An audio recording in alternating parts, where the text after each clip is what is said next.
Hi from my platform, Linda's TV show. If it is your first time, you are welcome. Please, after watching this video, if you like what I'm doing, please subscribe, put on your notification bell to all notification. It is very, very important because it will enable you to know when I upload a new video. Here we upload videos on daily basis as it is happening. We are bringing it live and direct, undirected to you. After watching, you are free to criticize, you are free to say your opinion, but let us say it constructively. Myself, Linda, will be standing here watching this video together with you from the beginning to the end. Then we'll go to the comment section. I appreciate you all, my lovely subscribers, followers, those who comment and share this video as we watch the video right now. Is my view. Why are you so determined to undermine democracy? I think undermining democracy is not the right word. Rather, promoting democracy. You give the people a choice. And the choice of the Biafra people is a referendum. It's also a democratic process. So that is not undermining a democracy. More accepted democratic process is when you give the people choice to decide their fate. But they have a choice. This is an election which will be following democratic laws. In Nigeria, Biafran people do not have a choice. And that is a historical problem created by the Britain. So everybody, as you have been a journalist with your experience and the history of Nigeria, you agree with me that Nigeria is a mistake because of the tribal and dangerous diversity in Nigeria, which is also a destructive diversity. So when you give the people the choice to choose how they want to live, that is a true democracy. A democracy is not when you bring in the military and invent communities, burn the communities because people are protesting. You kill them. Is that democracy? Do you do that in the United Kingdom? The answer is no. But what about your role in all this? Your tweets. My role. Wait a minute. Your role in all this. Your tweets and your social media. Why the need for violence? It is. Yeah. At least 1,500 people died in the last 3 presidential election campaigns. Was it my fault then? And there have been deaths so far in this one too. That's what we want to correct, by making sure we do not continue to validate an evil entity that subject their citizens to death. So the only solution to this is to disintegrate this evil entity and allow people to make their choice so that they can develop and, practice politics in the best way possible, just like the Europeans here. So are you justifying the violence that comes from the kind of stuff that you... It is not, the violence is not about what I do. It is the provocation of the policy of Nigeria. Okay? So it is a long time bomb coming. So what you see happening now, Nigeria have a history of violence from the beginning of Nigeria. After independence, every election in Nigeria has witnessed violence. So it is not about me. I am here as a good guy to put an end, to have a lasting solution to the violence that have caused the life of thousands of Nigerians. But do you not accept that some of the things that you say has engendered this kind of... From your own perspective, you can translate it and interpret it however you want. But from my own perspective, I think I am the good guy trying to teach the people that they have a right. So there's no blood on your hands? There is no blood on my hand. There are more blood on those supporting the election, supporting this particular coming election. They have more blood in their hand. In Imo State, you have a governor that have invaded his own state, killed people, and why are you people not talking about that? Those are the people that have blood in their hand.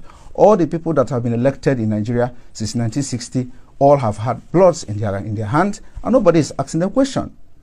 I am just the good guy who say enough is enough. Somebody have to say something, and somebody have to do something, and we're doing it. But couldn't you make more progress if you were in the tent, as it were, rather than out of the tent? You can't. In another country. Sorry. You're in Finland. Yes. So wouldn't it be better if you went back home and did the political thing there? You should know. You see, I learn from what happened to others. I don't want to put my life in danger because the country, as far as I'm concerned, does not exist. Any country that does not respect the rule of law doesn't exist. You scared you might be killed? Not everybody. You know that. You can say that as well. Yes. There's a bounty on because your head because over, yes, there's a bounty on my head because Nigeria, because of the Islamic agenda in Nigeria. Whoever that rises up to say something that will, make the life of the people to be better, they want to kill the person. They assassinate people every day. And today you see that there is a video that has been released by a man called Ikenga Imo, when an assassin invaded his house and they wanted to kill him. They are police officers. But if there is no CCTV, they will say unknown gunmen. These are the people that are causing all this crisis in Biafra land. But without that video, everybody has concluded that they are unknown gunmen. Today we have known them. What are the government doing about it? What are the international community doing about it? Every evidences that have surfaced anywhere about CCTV camera, it has always been security agent from the Nigeria state. Nobody is talking about that. That is what we are fighting against. We are defending ourselves and we have armed ourselves to fight Nigeria till the last day. We have done it before. The only difference now is that today we have social media. If social media was there in the 1960s, somebody will do what I'm doing today. In those days, we have a man called Okokondem. Okokondem was broadcasting for Radio Biafra and was propagating Biafra stuff, but because there were no social media, so he would have done even more than I'm doing today, I believe so. So this is what will make a difference. And my activities on social media is educating the people, telling them they are right, that you have a right to say no, and you have the right to say yes. Who's funding you and your organisation? Biafra people are funding my organisation. Not the Tinubu party. I have nothing to do with Tinubu, and it's very funny. A lot of people said Tinubu paid me 25 million. How is that possible? How is it possible? You're denying he I don't know who is Tinubu. I have never communicated with anybody close to him. Just like the way they forged the letter. The reason why this letter issue, Nigeria is a criminal country. They breed criminals. And that's what we're fighting against. The reason why the letter on gets sorted out easily and fast was because it was against Finland, and Finland have to officially react to the letter, and the letter went viral. There are so many lies against me out there on social media. Nobody could come and say it is not true. Okay, so and those lies, when they continue to say it and maintain it, it becomes truth when nobody debunk it. You talk about criminals. Do you think the candidates for the presidency are criminals? They are all criminals, yes. All of them. Even Peter Obi? Peter Obi is a criminal. But he's a southerner, isn't he? He doesn't. I am not a tribal. Listen, I'm not a tribalist. I'm not a tribalist, and that is what makes us different. We want. If I'm criticizing you, I criticize you with fact and figures. I'm going to tell you how all of them are. Do I explain? One, starting from Atiku. Atiku was indicted in the United States for money laundering. He's a criminal. How do you think if Nigeria is a United States, Atiku will come back and start contesting with the criminal record he has had for money laundering?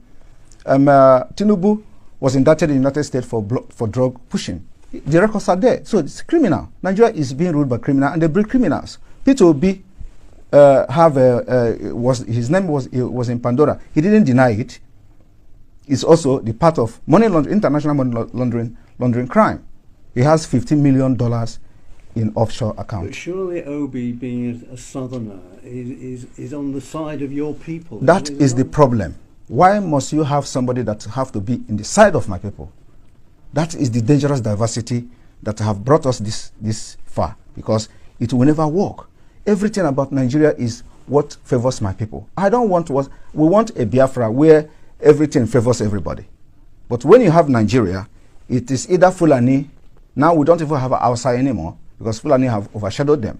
So it is either you are fighting for Northerner as a Fulani Muslim, or you are fighting for Yorubas, or you are fighting for Igbo people. So how can you continue in that kind of system? This is why we must make sure that we do not validate Nigeria again. So. Could we just stay there?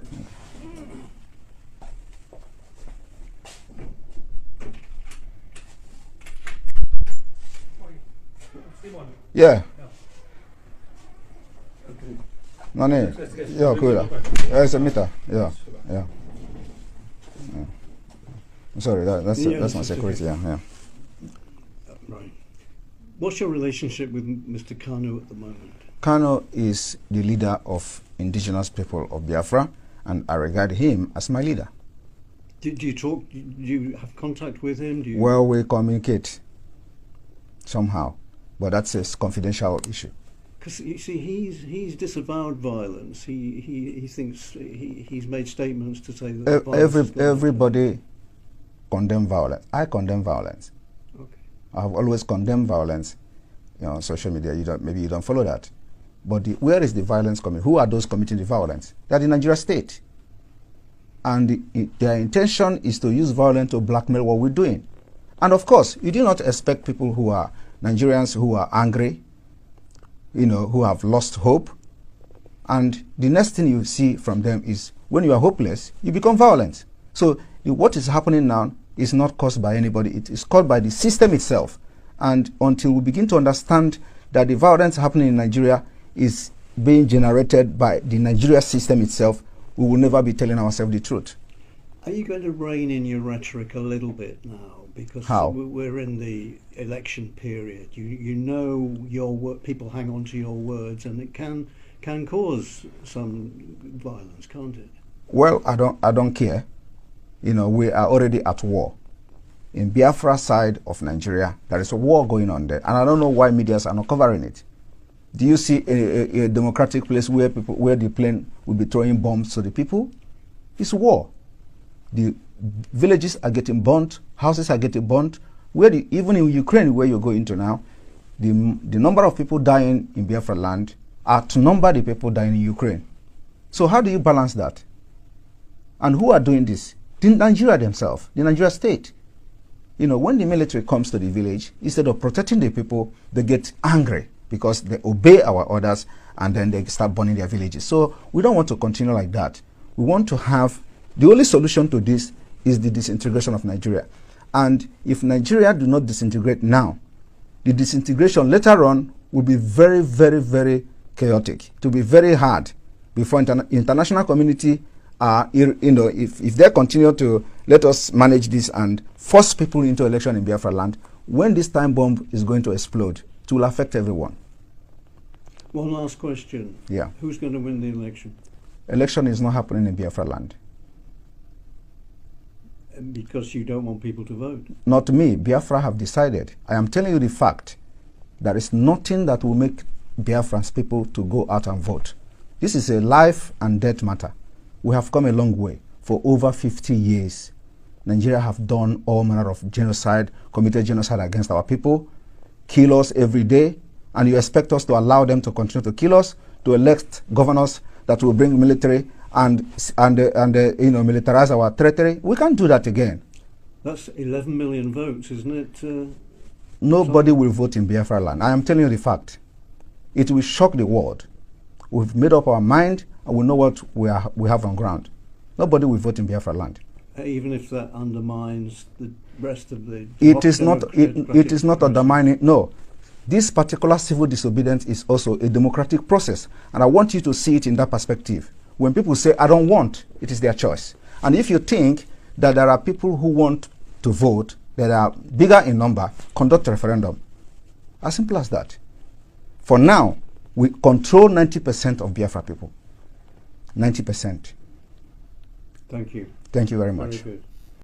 Thank you so much, my wonderful viewers, for watching this video together with me from the beginning to the end. Like I said before, if you like what you see here, if you like what I do in this platform, as you have finished watching this video, please hit that red button that says subscribe and put on your notification bell to all notification. In that way, you'll be able to know when I upload a new video. Share my videos, leave your comments in the comment section constructively. Until I meet your way again in my next video, I still remain your Linda's TV show. Bye-bye.